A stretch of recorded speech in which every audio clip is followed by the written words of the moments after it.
Alright guys, so no Vampiric powers, one-shot Lilith, let's go. So, again, no Vampiric powers here, just so we're clear. Let's go ahead and do it. It's just that easy, bro. One shot now with Flurry. So, attack at once, dash, stealth, boom! So now, we one-shot with Penetrating Shot. So, apply vulnerability, dash through. Boom! Alright guys, we're gonna one-shot the boss now with Twisting Blades, so let's go ahead and get started. So all I need to do in order for this to work is to apply vulnerability dash. Do that, and then do that. We're gonna go one-shot the Sigil 100. Woo! Sigil 100 melted.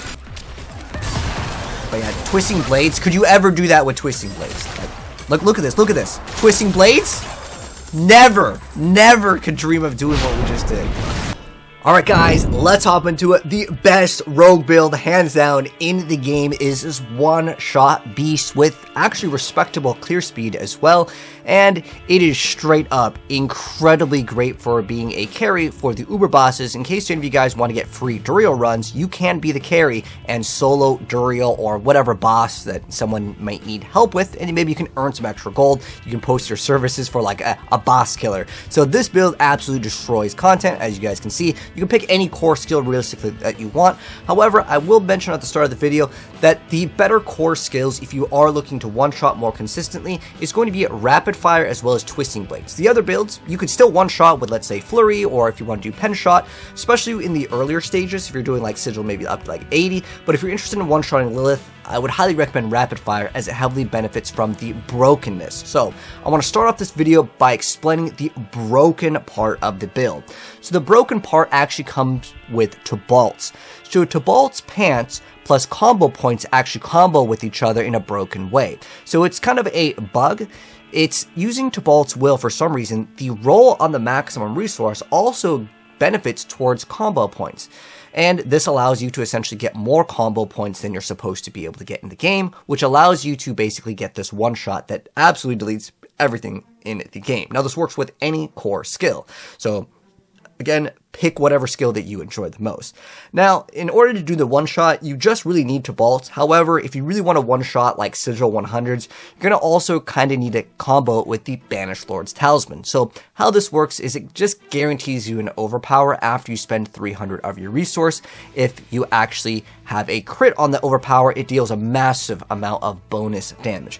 And with this build, you can achieve 100% crit, but even if you are unable to achieve 100% crit, you will achieve 100% crit with concealment. So the concealment will only work for the next one skill, but if you follow this build, you'll pretty much have 100% crit for the most part. And I say the most part because there are some things where it's like, okay, the target has to be knocked down, or there's some conditions, right? There's a lot of effects in Diablo where you have to reach a condition. But for the most part, it's fine because you only need to hit once anyways. Like, it's very consistent. It's not like I curated and picked gameplay of me specifically one-shotting Lilith and it took me several tries. You can go in and hit Uber Lilith again and again, instantly killing her in one shot. But if you do need the concealment, this is just really good. I always put it because I have like 90-something% crit, and it just guarantees that next shot to crit. That's how we get a massive amount of bonus damage. So, to explain the combo in full, that's like the basic understanding of the broken part. So, the more maximum resource you get with Tibalt's, that's going to be what allows you to one-shot.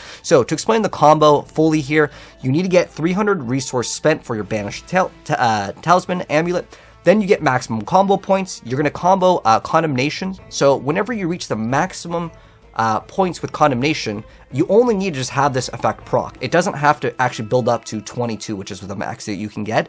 You can actually just get Condemnation, have this effect activate, which generates, it's supposed to generate 3 combo points, and it's broken because it just goes all the way to the max amount, which is 22, if you have a perfect Tibalt's. So this is what allows it to go on. So you get your maximum combo points. If you are doing Rapid Fire, which I highly recommend if you want to do the one-shots, you're going to actually do a little evade. So you do your evade, because it gives you bonus damage with Rapid Fire. Then you're going to use Dash, because it gives you extra crit multi. Then you use Concealment for 100% crit, and then use whatever core skill that you want. In our case, it's going to be rapid fire, and then we just melt the boss. So that's the explanation of the combo. So now let's go into the pieces of gear as well as what we kind of need to get this up and running. So in terms of the skills, let's go over that first. So Shadow Step, we just use it for mobility, but it also activates one of our new key passives for the game. So I'll explain what that key passive is later, but you need to activate a Cutthroat skill and a Marksman skill to get the bonuses. So if you want to play, let's say, Twisting Blades or whatever skill you want, this is literally any core skill one-shotting things, you need to activate both of them. So if you're playing a Marksman build, then you need to activate Cutthroat. If you're playing Cutthroat, then you need Marksman. But it's pretty easy in the game. So for our skills, again, Shadow Step just used for mobility, then Rapid Fire, that's my choice of core skill for melting the bosses, and then we're going to be using Dash for running around, and also gives us extra crit multi. You only need to activate it during the boss. You can just use it whenever, just for extra mobility. Concealment will give us that crit, but you can just activate it because it does give you bonus movement speed, and it also gives you Unstoppable, which with Tibalt's, Shadow Step as well as Concealment will also give you Resource when you become Unstoppable. You can run Metamorphosis if you want. That also is another way to grant Unstoppable, but I don't like the amount of duration it lasts. If you can, keep your Metamorphosis actually at level 1. It's much better because the Unstoppable won't actually cause overlaps, giving you less resource. But now that we've shown off Sigil 100, I want to show you guys how good Pen Shot is in general. Like, it's just so much better than Twisting Blades. If you're not doing Sigil 100, man, Penetrating Shot, it just shreds content. But even at Sigil 100, I still showed you guys gameplay where we actually did use it. It is just a phenomenally awesome skill for clearing out things with the buff version of the newer Eagle Horn bow, which we'll talk about in a second. But yeah, Concealment, yeah, it gives you crit. I use Penetrating Shot for our clearer, so you can use a couple different things to clear out things. Twisting Blades is excellent. I wasn't too much of a fan of Rapid Fire for clearing. You can put the Aspect on if you want to run Barrage as well. Still, I prefer running Penetrating Shot. It's up to you. And then we are running Invigorating Strike. So I like Invigorating Strike just because it puts me in melee range, so I can just go ahead and activate my Marksman or Cutthroat, and I usually Shadow Step onto the target anyways, and this gives me extra lucky hit chance. You can play whatever you want, but I liked it as far as the Cutthroat skill. This one was good. There's other options if you want to. You can totally play Blade Shift because it lets you move freely through enemies, and if you want to get the extra resistance to the elements, that's not bad at all, and you get reduced duration of the controlled impairing effects. There's another one where it lets you daze enemies, but I like this one more if you want to choose whatever one that you want. The reason why we don't use Puncture, and this is a frequently asked question, is because it's not a Cutthroat. If you want to, though, you can run Puncture, but then you still have to activate your Cutthroat skill in order to get your bonus with the passive. So keep that in mind. So as far as our skills go, since we went over that, let's go over the skill tree after the skills that we use. So again, I run Invigorating Strike because I like the extra lucky hit, but choose the one that you want. Then we're running Rapid Fire and Pen Shot, but you can choose whatever you want. It's literally any core skill. Pick whatever you want. You only need one of them, honestly, but I like doing the hybrid. It's really fun. Heck, you can do Rapid Fire and Flurry. That's also like a popular thing. Twisting Blades, Barrage, like choose whatever you want. You only need to pick one, but I like to pick two. So yeah, if you want to, you can have a lot more skill points.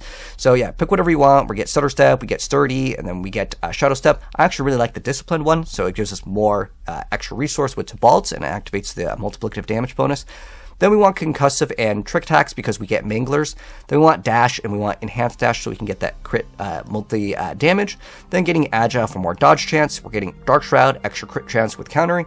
And then we just get Malice, Exploit, max those out. And then for the bottom over here, we're going to get extra energy. And we're going to Second Wind, so more lucky hit chance, more energy. And then we get Adrenaline Rush as well as Haste just so we can move faster. And this is the biggest change and update to Season 2 Rogue. Every single build plays this. Close quarter combats, it's more damage when you get damage bonus to crowd control. You can get this up to 150x multiplicative damage. It is insane. 20% attack speed here, plus max speed in the movement speed department will give you 100% bonus movement speed. So you're capped out. You don't even need to get any attack speed on any of your rolls, which is awesome. But most people will get about like 160-ish, but it's really awesome to just be able to potentially max out there.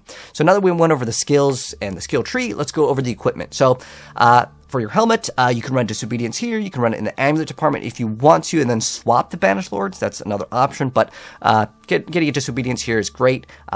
Just the generic stuff. You can see where it says Gear Stat Priority, so life, energy, cooldown reduction, armor. It's kind of generic stuff. For your chest piece, what you can do is you can get the Umbras. So this allows you to get your free Dark Shrouds. This is a frequently asked question. How do I have Dark Shrouds without actually equipping the skill? And that is because Umbras will give us it, even if we don't equip it, okay? You just need to put it in your skill tree and you'll get all the bonuses with it. So this is awesome. It's just basically extra damage reduction, and it's basically like having an extra skill that you normally can't get in the game.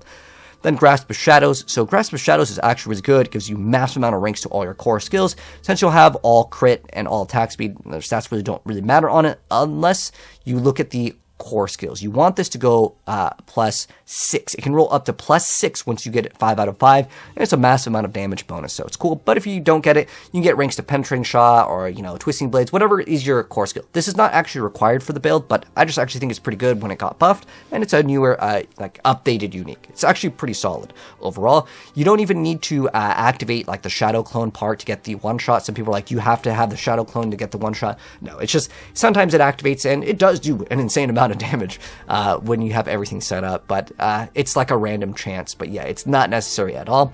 I just kind of like it, and it's a pretty common drop too. So like I said, Tabalts, this is mandatory. Then Manglers is pretty much one of the best things in the game to throw on your boots, because boots are kind of like mediocre. If you have Penitent Greaves, you can throw Penitent Greaves, but I like this because it applies days. If you don't place it here, place it somewhere. You can place it in another location if you want.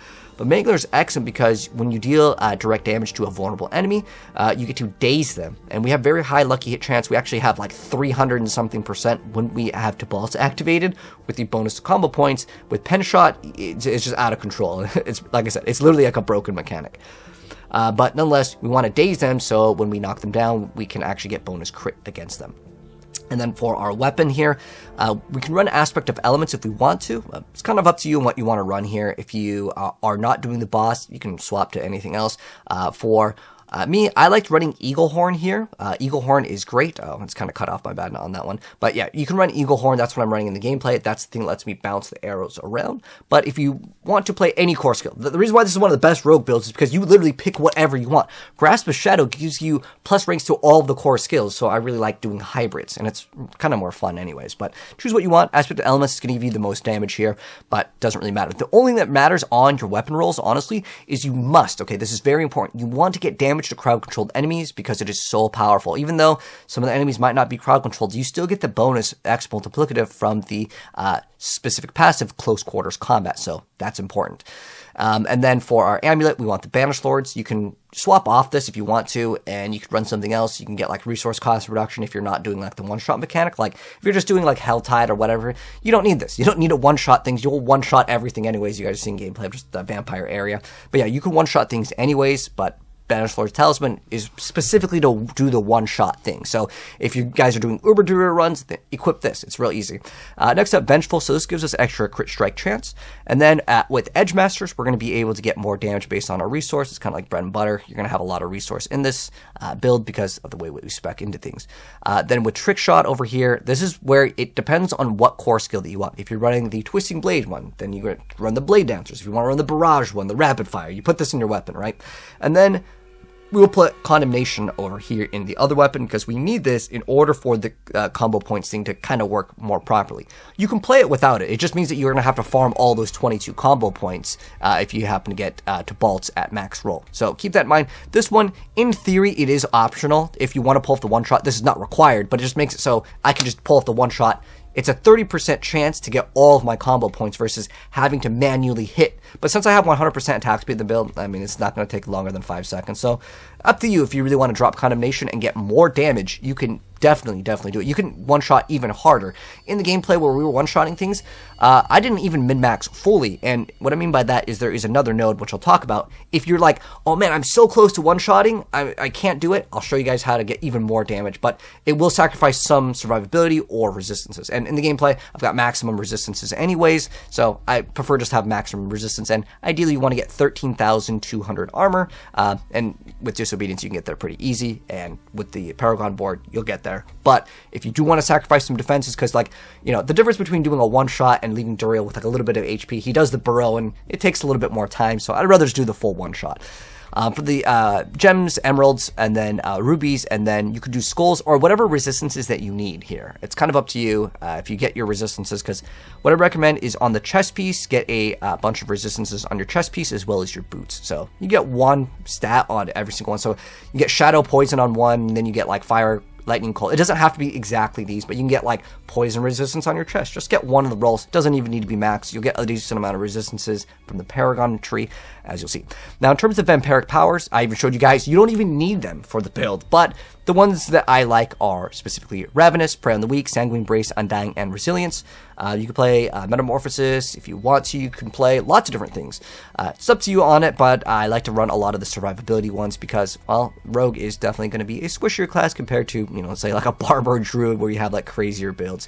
There's a lot more explanations in here to how to like reach all of those breakpoints for like different crits. So read that if you want to, but let's go ahead and go into the Paragon board. So with the Paragon board, we're going to start off with on the bottom, but the first one, the starter board, is going to be on Ranger. And then another thing I want to go ahead and just address real quick, because I saw some people commenting, and they're like, how do you reach the amount of dexterity or whatever that's required here, but I can't reach it? When you level up your glyphs to level 15, it increases the size of the radius. So get all your glyphs to 15, and then you'll get exactly what I've gotten. And then next up, we're going to get Control. Control is the most important thing, so we have to put it here. By the way, copy the Paragon board exactly, because I had some people say, you know, it's not doing exactly, you know, what you're showing off, and you have to copy this exactly. The location and the order matters. So the first one, well, you have to start off on the starter board, but the reason why it matters is you will reach certain breakpoints when you hit these yellow ones. It may require 500 like willpower or something, and the order is perfectly demonstrated in the Paragon board. So copy it exactly in the exact order. So next one, we do exploit weakness with control. Also, I saw this in a couple comments. They said that my boards look differently. There's a button to rotate the board. So if it doesn't look the same, there's a little like, it looks like a little rotate with an arrow. Click on that, it'll rotate the board. I just know that there's more people hopping into the game this season, so I'm trying to give you guys all the info. And you know, it's a complex game. There's something where if someone doesn't tell you, you might not just know, right? So anyways, next board, yes. So we get exploit weakness and control, and then we are going to go over here to cheap shot. So we're going to get cheap shot over here, and we're going to insert pride. And it's very important that you put pride over here because it gives you bonus to the rare nodes, and you want as much damage to crowd controlled enemies. This is the most important stat in the entire game. So copy this board exactly, and then after that we're going to go back to the right, and we're going to go to cunning stratagem. So we're going to get cunning stratagem over here. We don't actually get the legendary node. Now if you want to, you can sacrifice where I put in a lot more life points in like the very earlier stages and resistances, any other like life or resistance nodes, damage reduction. Take that out if you really want to one-shot and you're like so close. You can put in a couple points and get cunning stratagem. What this allows you to do is boost combo points farther beyond than what it's supposed to actually have. And what this allows you to do is it gives you more arrows with your rapid fire. Now it depends on the build that you're playing, but how it works is rapid fire gets a bonus depending on the combo points that you actually spend. So if you spend way more combo points, you get way more arrows. Now it says non-damage combo point bonuses are increased by 33x multiplicatively. So yeah, with rapid fire, I don't even know how many arrows you get, but you guys see it's enough. Like if you already one shot, take this out, save the extra points, get some extra resistances, get some more max life, because the difference between doing 1 billion damage and one-shotting things and doing 1 trillion damage, what's the point? There's nothing that has 1 trillion amount of HP, so you're good. Unless the new content in December has that. Then if you really need to push for it, hey, go for it. I'm pretty sure this thing will still one-shot everything, but keep in mind, this is a broken build. It might get eventually nerfed. Although they said nothing was getting nerfed, this is technically like a broken thing. It's not really working as intended. But even if it does get nerfed, I got a workaround, but we'll talk about that if we need to, because I don't want to make this video a lot longer than necessary. So after we get cutting stratagem, we're going to go over to the other side over here, and we're going to continue up from the cheap shot, and we're going to get no witness. So no witness over here, and we're going to throw in combat, so that's going to give us extra resource. So I'm going to go ahead and maybe answer a couple of the questions that are relevant. So first off, how do I have infinite energy? Well, it's actually because on the skill tree over here, we get this. This is basically all you need in the game. Second wind and innervation really help out because penetrating shot hits so many dang times, and if you want to copy the build with Eagle Horn, man, that thing bounces around and you can just destroy content, and it's so awesome.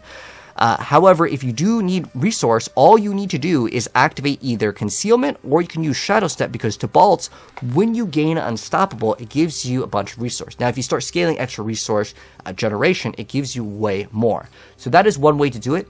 You can actually, if you want to, run the Umbral. You can run anything. Ravenous to get extra resource. This is a great way to get extra resource.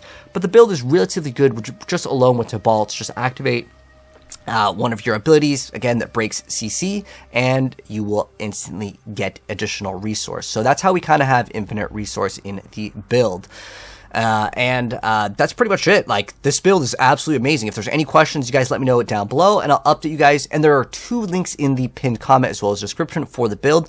The difference with the other one is I have Eagle Horn equipped. This is what you're seeing in the gameplay, because I don't need to wait for the aspect of elements. Heck, you can actually one-shot without this thing, but I try to make it so you can still one-shot everything in the game for the most part, because this gives you, on a two-hander, 60x multiplicative damage, which you will not get. Plus, on top of that, you don't really want to use Eagle Horn on bosses if you are not one-shotting, because you don't get damage to crowd control, and that's a very important stat. Plus, the legendary power of it bouncing, well, it's going to be random. Usually the boss is in the middle, and it may not bounce and hit him. If it does, though, I mean, yeah, Eagle Horn is way better, because you're literally getting, like, double the damage if it works. It's always like a chance for it to register, but it's actually still a pretty solid bow overall.